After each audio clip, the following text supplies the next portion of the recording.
வணக்கம் நண்பர்களே.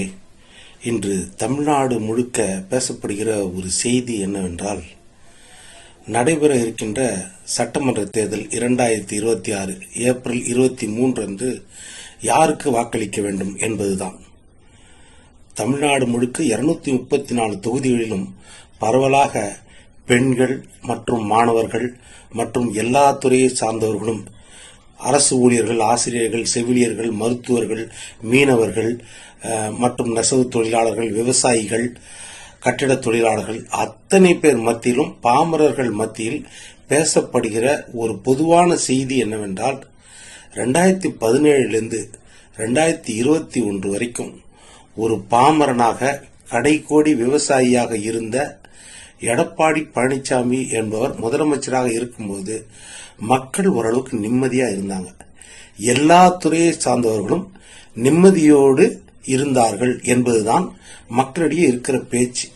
கடந்த 5 ஆண்டுகளாக 2021 2026 வரைக்கும் திராவிட முன்னேற்ற கழகம் ஸ்டாலின் ஆட்சியில் நிர்வாக கோளாறுகள் எக்கச்சக்கம். எல்லா துறையை சார்ந்தவர்களுக்கும் தேர்தல் வாக்குறுதி கொடுத்து ஏமாற்றினார்கள்.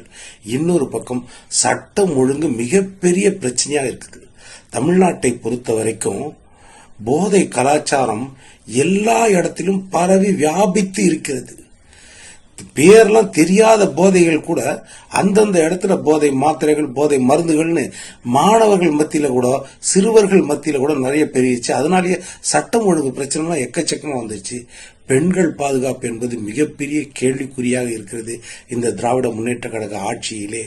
இதை தவிர விலைவாசி ஏற்றம், சொத்து வரி உயர்வு, மின்சார கட்டணம் உயர்வு, குடிநீர் கட்டணம் உயர்வு, அது இல்லாமல் குப்பைக்கு வரி, பத்திரப்பதிவு கட்டணம் உயர்வு, இது எல்லாம், அது இல்லாமல் காய்கறியிலிருந்து மளிகை பொருட்களிலிருந்து அத்தனையும் விலை கட்டுக்கடங்காமல் உயர்ந்து போயிருக்கிறது.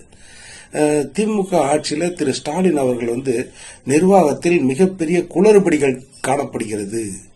இது எல்லா இடத்துலையும் பேச்சு. ஏன்னா ஸ்டாலின் கிட்ட மக்கள் ரொம்ப எதிர்பார்த்தாங்க இந்த 5 வருஷத்துல அவர் கொடுத்த தேர்தல் வாக்குறுதி வச்சு.